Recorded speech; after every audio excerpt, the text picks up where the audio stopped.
ലൈംഗികാതിക്രമ കേസിൽ റിമാൻഡിൽ കഴിയുന്ന സംവിധായകൻ രഞ്ജിത്തിനെ കസ്റ്റഡിയിൽ വാങ്ങാൻ പോലീസ്. കസ്റ്റഡി അപേക്ഷ ശനിയാഴ്ച കോടതി പരിഗണിക്കും. പരാതി വ്യാജമെന്ന് ചൂണ്ടിക്കാണിച്ച ലൈംഗികാതിക്രമ കേസിൽ തെളിവുകൾ നിരത്തി രഞ്ജിത്തിനെ ചോദ്യം ചെയ്യാനുള്ള നീക്കത്തിലാണ് പോലീസ്. ഇതിനായുള്ള കസ്റ്റഡി അപേക്ഷ ശനിയാഴ്ച എറണാകുളം ജുഡീഷ്യൽ മാജിസ്ട്രേറ്റ് കോടതി പരിഗണിക്കും. പരാതിക്ക് പിന്നിൽ ഗൂഢാലോചനയുണ്ടെന്ന് രഞ്ജിത്ത് ജാമ്യ ഹർജിയിൽ വ്യക്തമാക്കി. ആരോഗ്യ പ്രശ്നങ്ങളും കോടതിയെ ബോധിപ്പിക്കും. സ്ത്രീ സുരക്ഷയ്ക്ക് തന്നെ പ്രതി ഭീഷണി എന്നാണ് പോലീസിന്റെ റിമാൻഡ് റിപ്പോർട്ട്.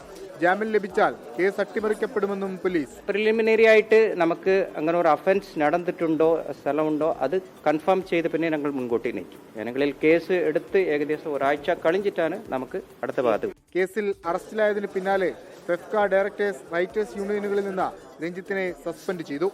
ഫോർട്ട് കൊച്ചിയിൽ നടന്ന സിനിമാ ചിത്രീകരണത്തിനിടെയാണ് രഞ്ജിത്ത് യുവനടിയോട് അപമര്യാദയായി പെരുമാറിയത്. സ്ത്രീത്വത്തെ അപമാനിക്കൽ, തടഞ്ഞു നിർത്തൽ, ലൈംഗികാതിക്രമം തുടങ്ങി 4 വകുപ്പുകൾ ചുമത്തിയാണ് രഞ്ജിത്തിനെതിരെയുള്ള കേസ്. വിഷ്ണു സുരേഷ്, 24 കൊച്ചി.